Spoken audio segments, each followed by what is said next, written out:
جب تک علی کے پیار کی محبت ثبت نہیں ہوگی یا اس طرح کے جو لفظ بولے، اس وقت تک کسی کی نجات کا فیصلہ نہیں ہوگا۔ اب اس کمینے پہ فرض ہے کہ جب یہ بات سنیں تو یہ جو کچھ اس نے بکا ہے اس کا کوئی ثبوت تو دے۔ یعنی یہاں تو یہ ثابت ہوا کہ اللہ کی توحید والا مسئلہ اتنا ضروری نہیں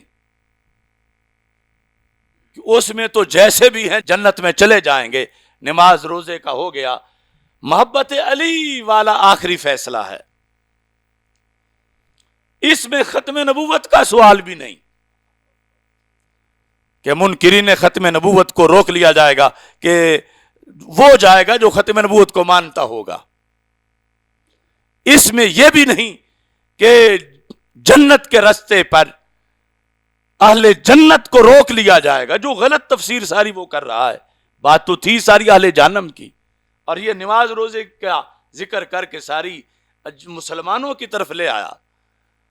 تو ان سے یعنی یہ پوچھا جائے گا کہ اگر تم محمد عربی صلی اللہ علیہ وسلم کی امتی ہو پھر تو جا سکتے ہو جنت میں، اگر نہیں تو پھر نہیں جا سکتے۔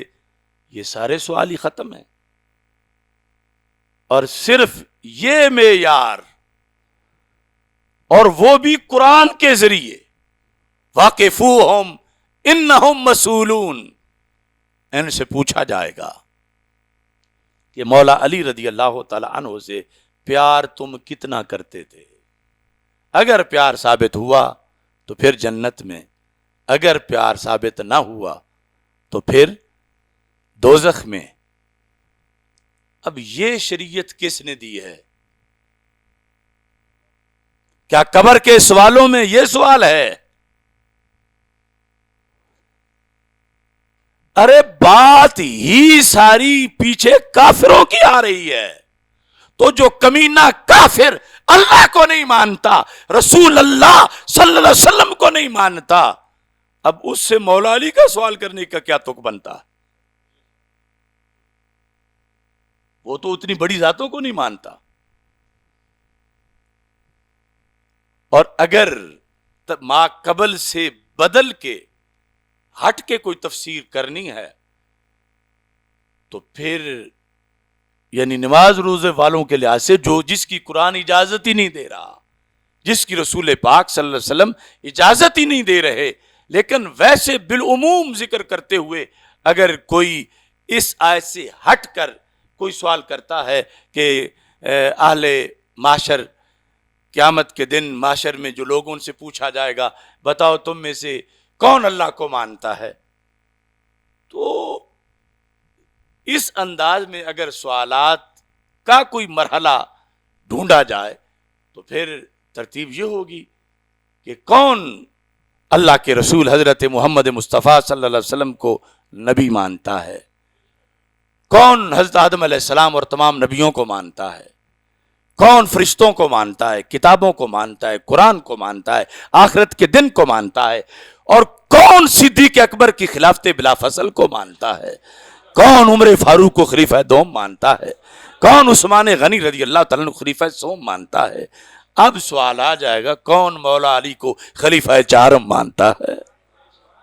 یعنی اس طرح کسی جگہ اس آیت سے ہٹ کر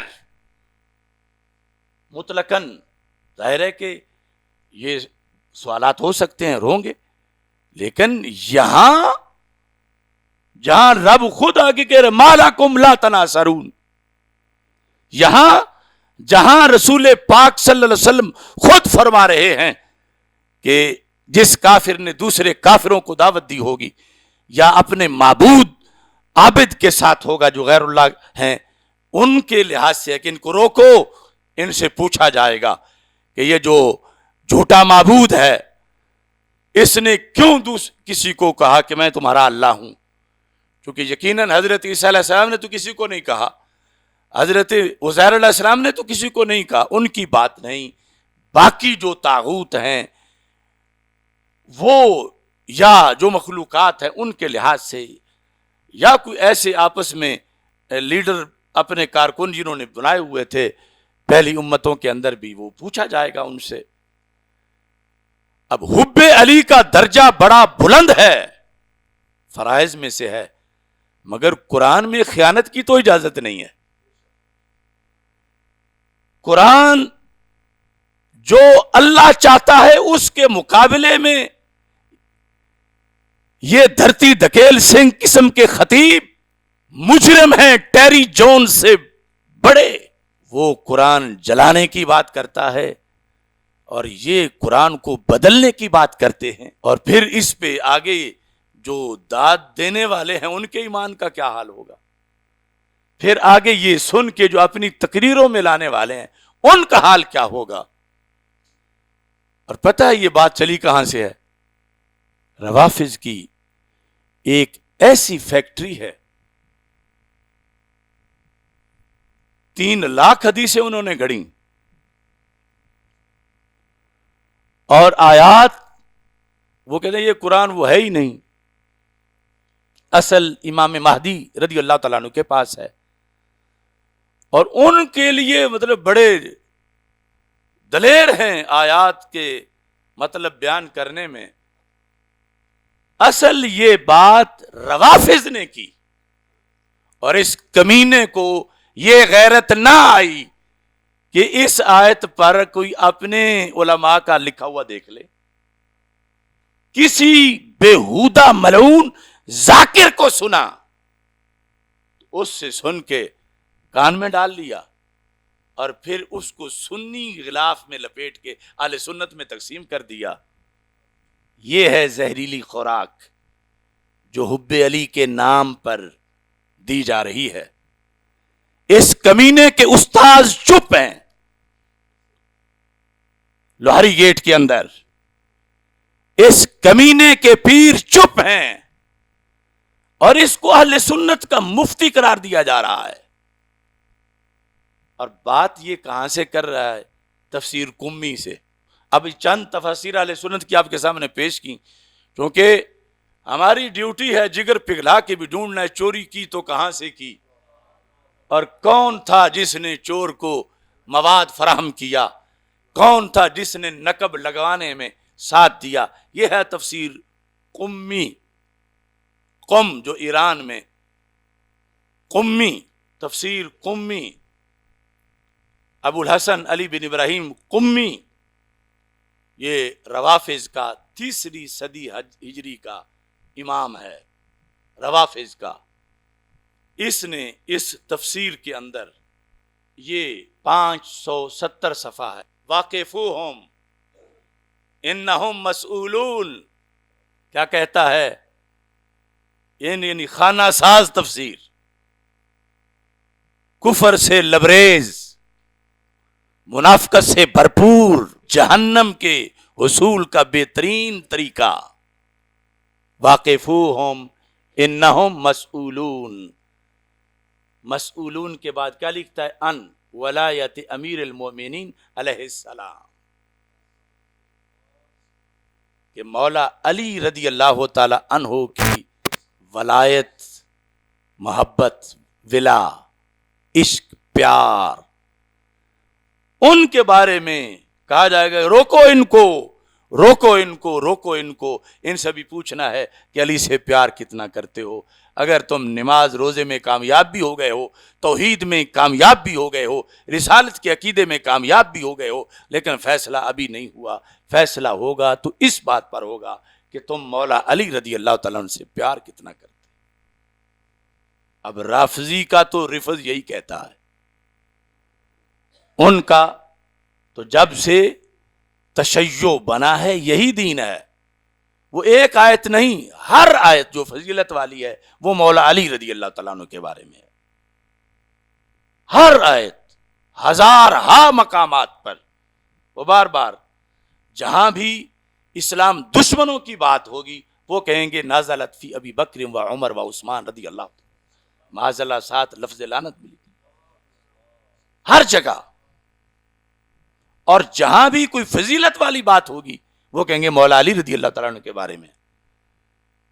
تو میرے مولا علی رضی اللہ تعالیٰ عنہ نے یہ سب سے پہلے فرما دیا یہلکو فیا اسنان، میرے بارے میں دو قسم کے لوگ مارے جائیں گے، محبن مفرطن یقرزنی بما لیس فیا، ایسا محب بے لگام جو کہ میری وہ شان بیان کرے گا جو رب نے مجھے دی ہی نہیں۔ آج عوام میں معیار اہل بیت کو محب سمجھنے کا یہی ہے کہ اس طرح کے کفریات بکے تو کہا جائے گا کہ یہ تو بڑا بندہ محب اہل بیت ہے، نوکر زارا ہے رضی اللہ تعالیٰ عنہ، اور پتہ نہیں وہ دین کی کتنی سوداگری کر رہا ہے، فکر امام احمد رضا کو کتنا بیچ رہا ہے، بلکہ یہ تو نیچے کی بات ہے، قرآن بیچ رہا ہے، ایمان بیچ رہا ہے۔ اب اس بندے کو داد ملے گی قم سے، ایرانی سفارت خانے سے، ایرانی فنڈ خوروں سے، کہیں گے عالم تو یہ ہے اہل سنت میں، وہ نہیں کہیں گے کہ یہ رافضی ہے، چونکہ اگر رافضی تعارف ہو تو انہیں فائدہ نہیں پہنچاتا، اس سے بڑی چبلیں مارنے والے ان کے پاس کافی ہیں۔ سنی شو کر کے تو پھر اس کے ذریعے اہل سنت کو شکار کرنا، شکاری شکار کرتے وقت جن کو کرنا ہے ان میں سے ہی کسی کو چنتے ہیں، جیسے اس طرح یہ ایک نہیں بہت سے لوگ چنے گئے، اور ہم جب کہتے ہیں کہ یہ مورے ہیں تو وہ ہمارے خلاف منہ کھولتے ہیں، اور وہ میں تمہید جو پہلے بیان کر چکا ہوں، اور انہوں نے ایڑی چوٹی کا زور لگا لیا۔ میں کہتا ہوں تم اگر آسمان سے کہیں الٹے لٹک کے بھی مجھے گستاخ زارا کہو تو میرے مزاج پر 1% بھی اثر نہیں کہ میری نظر گنبد خضرا کے مکین کی طرف ہے اور سیدہ پاک رضی اللہ تعالی عنہا کی شریعت کی طرف ہے۔ کہ اگر اتنی بات پر محافظ گر جائے تو پھر تو ہر چوری کامیاب ہو جائے، کہ ایسا کہیں گے تو یہ تو جان چھوڑ جائے گا، اور کتنے چھوڑ گئے اور بڑھاپے میں جا گرے گٹروں کے اندر۔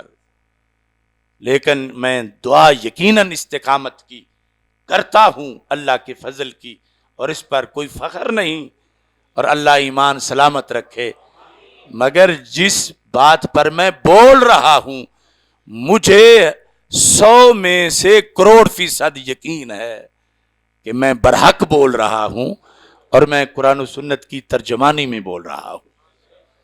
اب یہ اس خطیب کی ایک آیت کے ساتھ زیادتی میں نے بیان کی، اور اس بھیڑیے پہ فرض ہے اور قرض ہے رد کر کے مجھے دکھائے کہ اس نے رافضیت پی ہے، رافضیت چاٹی ہے، رافضیت کھائی ہے، اور یہ رفض ہے جو اس نے بیان کیا، اور بے غیرت پھر سنیوں میں داد لیتا پھر رہا ہے۔ اب ایک دوسری بات، وہ بھی چھوٹی نہیں، میری طرف کوئی جھوٹ کی نسبت کرے تو مجھے غصہ آئے گا کہ میں نے تو یہ بات کی نہیں تھی، اس نے کیوں کہا، اور جو رسول پاک صلی اللہ علیہ وسلم کی طرف نسبت کرے اور بات ایسی ہو جو قرآن کی سینکڑوں آیات کے خلاف ہے، تو جن کے دل پہ قرآن اترا وہ خود ہی قرآن کے خلاف بولے، وہ بات بھی بڑی عجیب ہے۔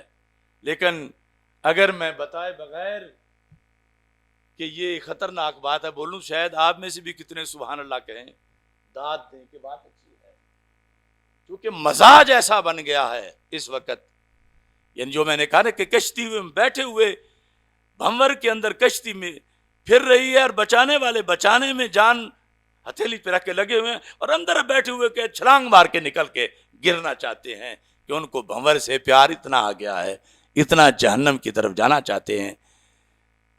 تو بات وہ بھی اسی ٹی وی پروگرام کے اندر 92، اس 92 کو بھی اپنے انداز پر دیکھنا چاہیے، کن جانوروں کو ٹی وی پہ بٹھایا، ان کے پاس کون سی سند ہے دین کی، وہ ہوسٹ اور جو مہمان ان کی سند کیا ہے کہ اتنا کفر بیان ہوتا رہا اور وہاں داد دی جاتی رہی. ماشاءاللہ واہ کیا بات ہے, کیا بات ہے. تو یہ جتنے اس پروگرام میں بیٹھے تھے ان کے تو ایمان کی کوئی حیثیت نہیں رہی جو کفر پر داد دے رہے تھے. اور مارکوں کو سوچنا چاہیے کہ انہوں نے کفر منڈی بنائی ہے یا کوئی چینل بنایا ہے. بتایا یہ جا رہا تھا شان مولا علی رضی اللہ تعالیٰ عنہ کے ٹائٹل میں یہ اس کے لفظ ہیں, نقل کفر کفر نہ باشد. وہ دھرتی دکیل سنگھ کہتا ہے کہ رسول اکرم صلی اللہ علیہ وسلم کا ارشاد گرامی ہے, اگر کائنات انسانیت مولا کائنات حضرت علی رضی اللہ تعالی عنہ کی محبت پر جمع ہو جاتی تو اللہ جہنم کو پیدا ہی نہ کرتا. اللہ جہنم کو پیدا ہی نہ کرتا. اللہ نے جہنم کو پیدا کیا ہے مولا علی سے جلنے والوں کے لیے. رسول اکرم صلی اللہ علیہ وسلم کا ارشاد گرامی ہے, اگر کائنات انسانیت مولا کائنات کی محبت پہ جمع ہو جاتی تو اللہ جہنم کو پیدا ہی نہ کرتا. اللہ نے جہنم کو پیدا کیا ہے مولا علی سے جلنے والوں کے لیے. یعنی جو اللہ کے باغی ہیں اس کے لیے جہنم نہیں. جو رسول پاک صلی اللہ علیہ وسلم کے غدار ہیں اس بے دین مفتی کے نزدیک اور اس جھوٹے محدث حدیث گھڑنے والے کے نزدیک اس کے لیے تو جہنم نہیں. جہنم صرف منکر علی کے لیے ہے. 4 دنوں کی دنیا کی لذت تو ہے 4 ٹکوں کی, مگر اس بگوڑے کو یہ پتا نہیں کہ میرے آقا صلی اللہ علیہ وسلم نے فرمایا کہ جس نے میری طرف وہ بات منسوب کی جو میں نے نہیں کی, فَلْيَتَبَوَّأْ مَقْعَدَهُ مِنَ النَّارِ, اسے اپنا ٹھکانہ جہنم میں بنا لینا چاہیے.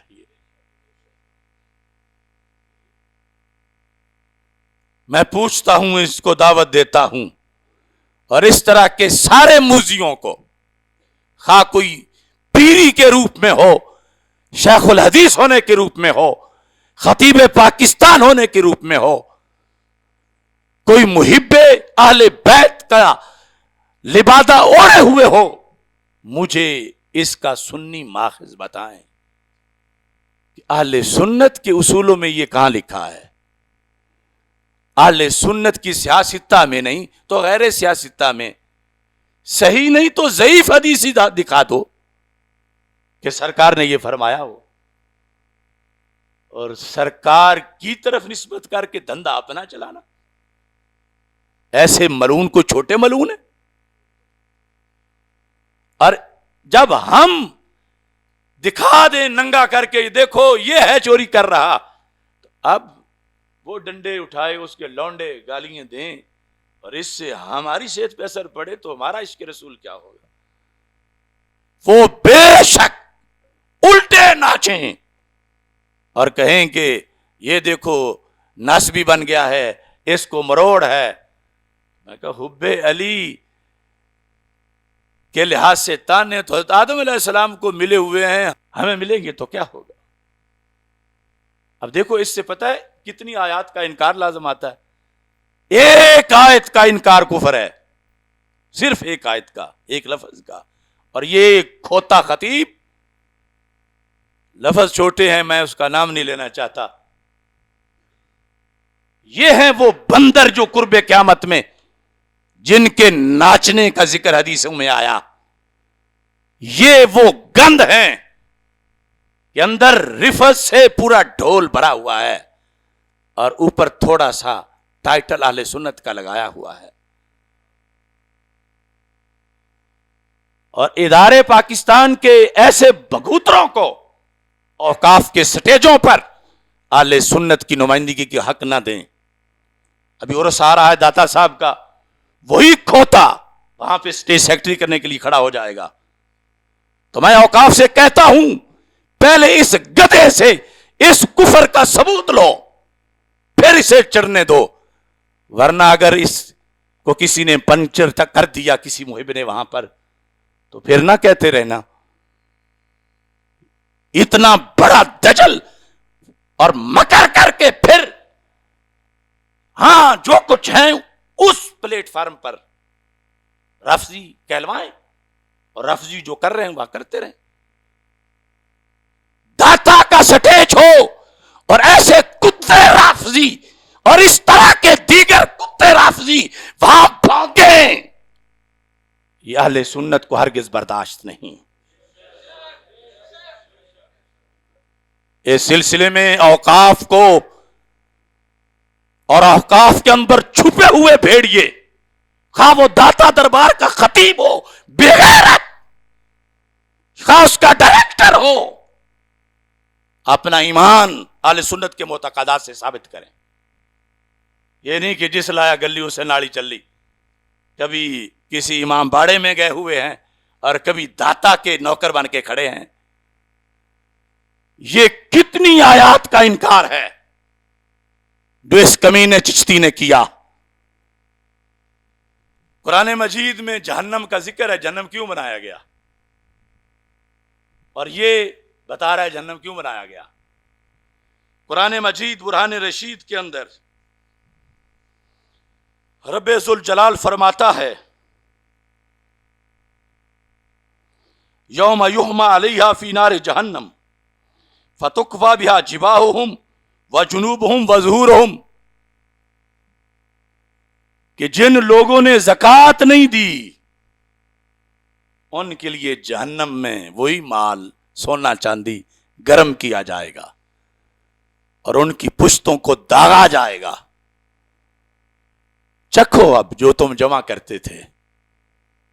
تو جو اس نے بتایا، کیا اس سے اس آیت کا انکار ہوا ہے یا نہیں؟ بولو تو صحیح۔ وہ تو بتا رہا ہے کہ وہ زکوٰۃ سے پاس ہو گیا تھا، تو یہاں تو یہ ہے کہ جو زکوٰۃ والے معاملے میں فیل ہوگا اس کے لیے بھی جہنم ہے۔ اور پھر اللہ تعالیٰ قرآن مجید میں فرماتا ہے فَادْخُلُوا أَبْوَابَ جَهَنَّمَ خَالِدِينَ فِيهَا فَلَبِئْسَ مَثْوَى الْمُتَكَبِّرِينَ۔ یہ جو کچھ بھی اللہ کو ماننے سے اکڑ گئے، اللہ کے رسول علیہ السلام کو ماننے سے، کلمہ پڑھنے سے اکڑ گئے، یہ عتبہ شیبہ، یہ عبداللہ بن ابی بن سلول، یہ سب کے لیے رب نے جہنم تیار کر رکھا ہے۔ کیا جو اس گدھے خطیب نے کہا اس سے اس آیت کا انکار ہوا ہے یا نہیں؟ پھر اللہ تعالیٰ قیامت کے دن کہے گا شیطان کو اذهب فمن تبعك منهم فإن جہنم جزاؤکم جزاء موفورا۔ شیطان کو کہ چل دفع ہو جہنم میں، یہ جہنم تیرے لیے اور تیرے پیروکاروں کے لیے بنائی ہوئی ہے۔ اب جہنم رب کہتا ہے میں نے شیطان کے لیے بنائی ہے، اور یہ سب کچھ کینسل کر کے صرف ایک بات پہ آ گیا۔ کیا اس نے انکار کیا ہے اس آیت کا یا نہیں؟ اور پھر خالق کائنات فرماتا ہے ذالک جزاؤہم جہنم بما کفروا، یہ جہنم کس کی جزا ہے؟ جنہوں نے کفر کیا، جنہوں نے وَاتَّخَذُوا آیاتی وَرُسُلِی ہُزُوًا، جنہوں نے میری آیات کا مذاق اڑایا، میں نے ان کے لیے جہنم کو بنایا۔ جنہوں نے میرے رسولوں کی توہین کی، میں نے ان کے لیے جہنم کو بنایا۔ ظاہر ہے کہ آگے جا کے ضمناً پھر جنہوں نے خلیفہ بلا فصل کی توہین کے لیے ان کے لیے بنایا، جنہوں نے مولا علی کی توہین کی ان کے لیے بنایا، صحابہ اہل بیت کی توہین کی ان کے لیے بنایا، مگر پہلے اس کے کتنے اور مقامات ہیں۔ کیا اس کھوتے نے اس تقریر کے اندر اس آیت کا بھی رد کیا ہے یا نہیں؟ یہ منکر قرآن ہے گدھا۔ اور ساتھ دیکھو اللہ فرماتا وَأَمَّا الْقَاسِطُونَ فکانوا لجہنم حطبا، جنہوں نے انصاف نہ کیا جہنم کے ایندھن بنیں گے. انصاف نہ کیا، انصاف نہ کیا. اور پھر دیکھو اللہ فرماتا وَمَن يَعْصِ اللَّهَ وَرَسُولَهُ فَإِنَّ لَهُ نَارَ جَهَنَّمَ خَالِدِينَ فِيهَا، جس نے اللہ کی نافرمانی کی اور اللہ کے رسول صلی اللہ علیہ وسلم کی نافرمانی کی، اس کے لیے جہنم بنایا ہے، اس میں ہمیشہ رہے گا. اب اس بگوتر کی بات سنو،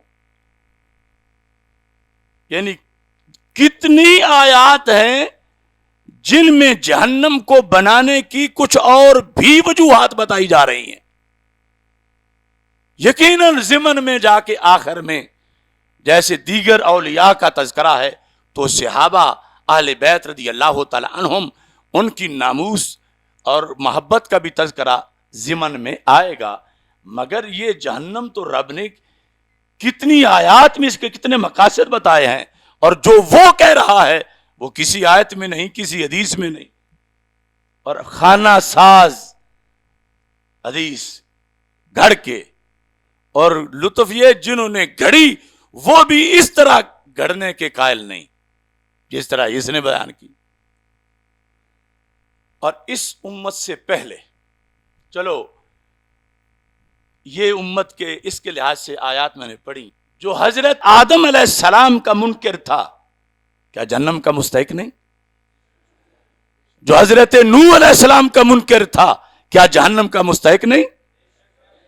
جو حضرت داؤد علیہ السلام، یحییٰ علیہ السلام، سلیمان علیہ السلام، مختلف امتوں میں جو اللہ کے منکر تھے، اللہ کے رسولوں کے منکر تھے، وحی کے منکر تھے، کیا ان سب کا کوئی معاملہ ہی نہیں تھا کہ جہنم بنایا جاتا؟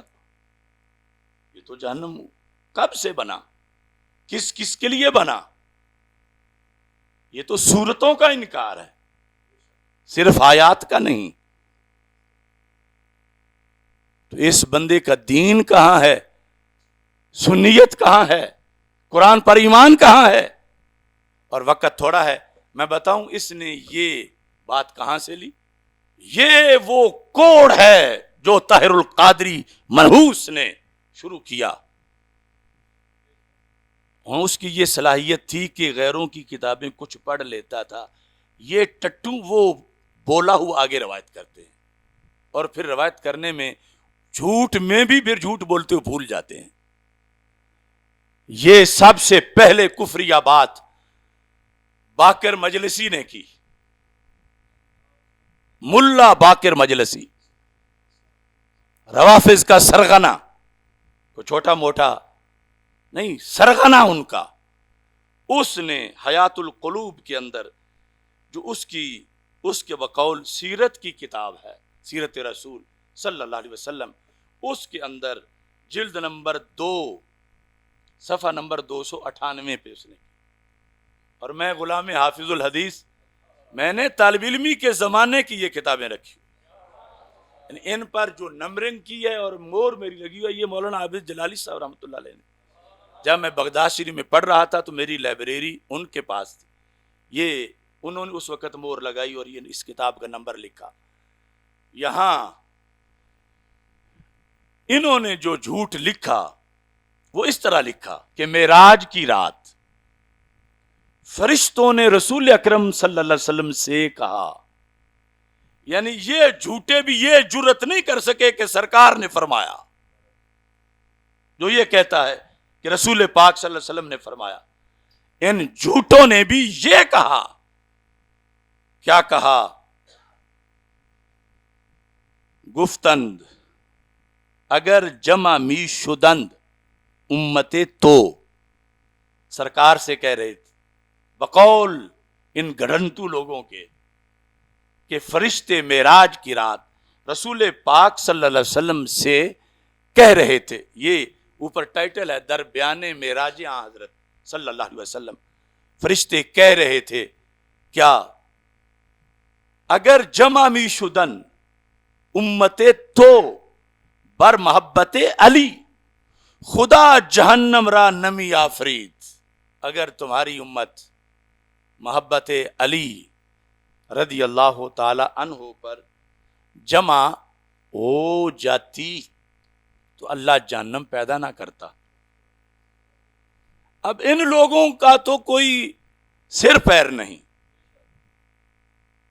یہ تو روزانہ ساری آیتوں کا انکار کرتے ہیں، لیکن اس بگوتر کو تو دیکھنا چاہیے تھا کہ وہ اس بات کو کہیں سنی ماخذ سے تو ڈھونڈتا، یا اس پر جو اعتراض ہوتے ہیں وہ ساری آیات جہنم کے لحاظ سے جو ہیں کہ رب نے جہنم کس کے لیے پیدا کی، کس کے لیے پیدا کی، تو مطلب یہ اصل مسئلہ صرف یہی تھا کہ اگر اس امت نے جہنم پر متفق ہو جانا ہوتا تو جو پہلی امتوں کے باغی تھے کیا ان کو سزا دینا ضروری نہیں تھا؟ تو جہنم تو پھر بھی ہوتا، اور ہے وہ عدت شروع سے تیار کیا گیا ہے۔ سینکڑوں آیات کا انکار اس بات میں بھی اس کھوتے نے کیا، اور اس پر بھی میزبان داد دے رہا ہے، اور سرکار کی طرف گھڑ کے بات کی جا رہی ہے۔ چیلنج ہے میرا، دکھائیں کہاں سرکار نے فرمایا۔ قیامت تک روافض اور یہ جو مترفضہ ہیں دلیل نہیں دے سکتے، صرف اس پہ لوگوں سے داد مل سکتی ہے، وہ لوگ کہ جن کا کوئی نظریاتی کسی سے تعلق نہیں۔ یہ صورتحال ہے اہل سنت میں۔ اب ان باتوں کا رد نہ کریں تو یہ زہر ہے جو پورے معاشرے میں پھیلتا جا رہا ہے، یہ رفض ہے، یہ زہر ہے جس کے اوپر تھوڑا سا شہد لگا کے محبت علی کا کھلایا جا رہا ہے۔ اگر بیان نہ کریں تو قوم مرتی ہے، اگر بیان کریں تو اپنا آپ زخمی ہوتا ہے۔ تو مومن اپنے ذاتی مفادات تو قربان کر سکتا ہے، اپنے ملی مفادات کی قربانی نہیں دے سکتا۔ اور یہ دعوت ہے میری سارے سوئے ہوئے مفتیوں کو، دعوت ہے سارے سوئے ہوئے پیروں کو، دعوت ہے سارے سوئے ہوئے خطیبوں کو کہ جاگیں۔ اگر خود ایسا دھندا نہیں کر رہے تو چھٹکارا تو پھر بھی نہیں ہوگا کہ دھندا کرنے والے جب ملت کی کشتی میں سوراخ کرتے رہے تو تم نے کیوں نہ ہاتھ پکڑا ان کا، کیونکہ ڈوبیں گے تو سب ڈوبیں گے۔ تو اس بنیاد پر میں پھر کہوں گا، سونا جنگل رات اندھیری، چھائی بدلی کالی ہے، سونے والو جاگتے رہنا، چوروں کی رکھوالی ہے۔ یہ بڑے بڑے لوگ بلا وجہ نہیں گر رہے۔ عبد القادر شاہ کے قدموں میں اب لائن لگی ہوئی ہے، لائن لگی ہوئی ہے، اور جنازے کے موقع پہ فرنٹ لائن پہ کھڑے ہوئے وہ بڑے بڑے مصلحین جن کو ہم پتہ نہیں کیا سمجھتے تھے، وہ بھی ننگے ہو گئے جب اسی گرو کی حمایت میں کھڑے ہو کر بیان دے رہے تھے۔ اور پھر جن کے رفض کی نشاندہی ہم نے گزشتہ 1 سال کی تھی، ہم کوئی ولی نہیں، کوئی کرامت نہیں ہماری، مگر یہ قسمت ہے اہل سنت کی کہ وہ رفض کے گٹڑوں میں گرتے ہوئے نظر آ رہے۔ اعلانیہ ٹائٹل جن کا، اور یہ یاد رکھو کہ کوئی کہے کہ وہ تو کہتے ہم سنی ہیں، انہوں نے تو کہنا ہے، انہیں روافض نے بھی سنی کہنا ہے، اور یہ 14 صدیوں میں ہوتا رہا۔ یہ مجدد صاحب نے لکھا، یہ اعلیٰ حضرت نے لکھا کہ جو سنی ان کی خبر لے گا یہ اس کو سنی نہیں مانیں گے، اس کو ناسبی کہیں گے، اور جو سنی ان کی حمایت کرے گا رافضی کہیں گے سنی تو یہ ہوتے ہیں۔ جس طرح آج کہا جا رہا ہے، اللہ تعالی ہم سب کے ایمان کو سلامت رکھے۔ یہ ہمارا ایک سلسلہ ہے ایسی تقریروں سے لوگوں کو بچانے کا۔ آج میں نے بہت سے مریضوں کی لسٹ بنائی ہوئی تھی، مگر ٹائم اتنا ہی تھا کہ آپریشن ایک کا ہی ہوا، انشاءاللہ باقی کا بھی کریں گے تاکہ لوگ زہریلی تبلیغ جو ہیں وہ نہ لیں، بلکہ حقیقی مکی مدنی بدری احدی کربلائی دین رضوی، نقشبندی، چشتی، قادری، اجویری افکار جو ہیں ان سے فیض یاب ہوں۔ وآخر دعوایا ان الحمد للہ رب العالمین۔